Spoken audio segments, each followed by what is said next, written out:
Hi నమస్తే అందరికీ. So ఈరోజు టాపిక్ ఏంటంటే, సో మన అల్లు అర్జున్ గారు లాస్ట్ టైం అమీర్ ఖాన్ని కలిశారు కదా. సో అమీర్ ఖాన్ మన అట్లీ గారి మూవీలో ఏదైనా రోల్ చేస్తున్నారా అని చాలా మటుకు అదే రూమర్ వస్తుంది.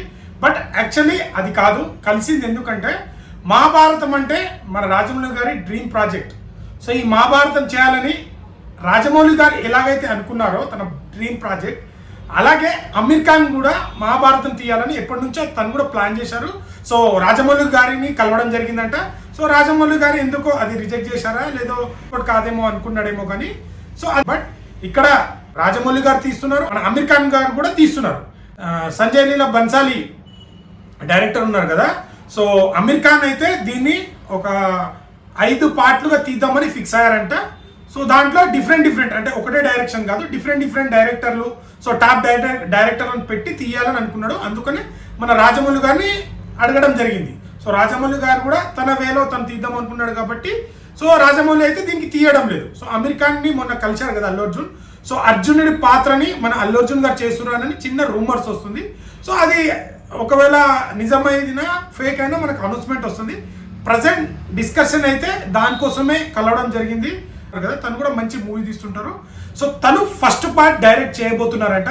సో అందుకనే ఇంతకుముందు కూడా అల్లు అర్జున్ గారు ఆ డైరెక్టర్ని కలిసినప్పుడు సో అల్లు అర్జున్ గారు వీళ్ళిద్దరు ఒక మూవీ తీస్తున్నారని అనుకున్నారు. బట్ దీంట్లో అర్జున్ పాత్ర కోసం కలిసి డిస్కషన్ జరగడం జరిగిందంట. మరి అది స్టేట్ మూవీయా లేకుంటే అమీర్ ఖాన్ తీయబోయే మహాభారతం కోసం డిస్కషన్ జరిగిందా అనేది మనకు త్వరలో అయితే అనౌన్స్మెంట్ వస్తుంది. సో చూడాలి మరి మహాభారతం అర్జున్ పాత్ర మన అల్లు అర్జున్ గారు చేస్తే ఎట్లా ఉంటుందో కామెంట్ చేయండి. ఎందుకంటే ఇప్పుడు పాన్ ఇండియా రేంజ్లో ఇప్పుడు హిందీ వాళ్ళు కూడా మార్కెట్ మొత్తం హిందీ వాళ్ళనే కాకుండా సౌత్ నుంచి యాక్టర్ని తీసుకుంటే సో ఇక్కడ కలెక్షన్స్ కూడా మంచిగా వస్తాయి. అందులో పాన్ ఇండియా రేంజ్లో సౌతే కాదు నార్త్ అన్ని దేశాల్లో మంచి క్రేజ్ వచ్చిన గ్లోబల్ లెవెల్లో అల్లు అర్జున్ గారికి పేరుంది. తను ఏ సినిమాలో నటించినా అది మంచి మార్కెటింగ్ అవుతుంది, మంచి బజ్ వస్తుంది. సో అల్లు అర్జున్ గారికి చాలా పేరు వచ్చింది కదా పుష్ప 2 తర్వాత. సో తనని తీసుకోవడం జరుగుతుందని ఒక డిస్కషన్స్ అయితే జరుగుతుంది.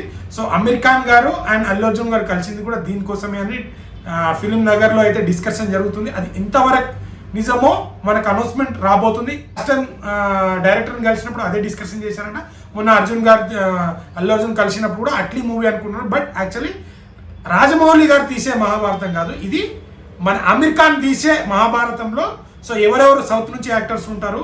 సో బడ్జెట్ కూడా పెద్ద బడ్జెట్ అంట, 5 పార్ట్లు 1000 crores వరకు బడ్జెట్. మంచి స్టార్ డైరెక్టర్లు డైరెక్షన్ చేయబోతున్నారంట. సో అల్లు అర్జున్ గారు అర్జున్ పాత్రలో నటిస్తే ఎలా ఉంటుందో కామెంట్ చేయండి. సో అల్లు అర్జున్ గారు అంటే చాలామంది ఏమనుకుంటున్నారంటే అల్లు అర్జున్ గారు ఒప్పుకోలేదు, రాజమౌళి అయితేనే ఒప్పుకుంటాడు అని కొంతమంది డిస్కషన్ చేస్తున్నారు. కానీ అల్లు అర్జున్కి అట్లా కాదు, తను రాజమౌళి లేకుండానే పాత్ర అయినా ఏదైనా పాన్ ఇండియా రేంజ్లో తన ఓన్ బ్రాండ్తో వెళ్ళింది కాబట్టి ఖచ్చితంగా తను ఏ క్యారెక్టర్ ఇచ్చినా లీలం అయిపోతాడు కాబట్టి. సో అల్లు అర్జున్ గారిని అయితే అప్రోచ్ అవ్వడం జరిగింది. లాస్ట్ టైం డైరెక్టర్ మీట్ అయింది, మొన్న అమీర్ ఖాన్ మీట్ అయింది. సో ఇది డిస్కషన్. దీని పట్ల మీరు ఏమనుకుంటున్నారో ఒక్కసారి కామెంట్ చేయండి. సో ఒకవేళ అల్లు అర్జున్ గారు మహాభారతంలో నటిస్తే, అమీర్ ఖాన్ మహాభారతంలో నటిస్తే సినిమాకి ఎలా ఉంటుంది? మన తెలుగులో రాజమౌళి గారు ఇది కూడా పాన్ ఇండియా రేంజ్లో తీస్తున్నారు. సో ఈ రెండిట్లో ఏ సినిమా ఎక్కువ హిట్ అవుతుంది అనుకుంటున్నారు? ఒకవేళ అల్లు అర్జున్ గారు ఏ మూవీలో నటిస్తే ఎక్కువ క్రేజ్ వస్తుందో ఒక్కసారి కామెంట్ చేయండి. వీడియో నచ్చితే లైక్, షేర్, సబ్స్క్రైబ్ చేయడం మాత్రం మర్చిపోకండి. ఇలాంటి కంటెంట్లు వస్తూనే ఉంటాయి. Thank you.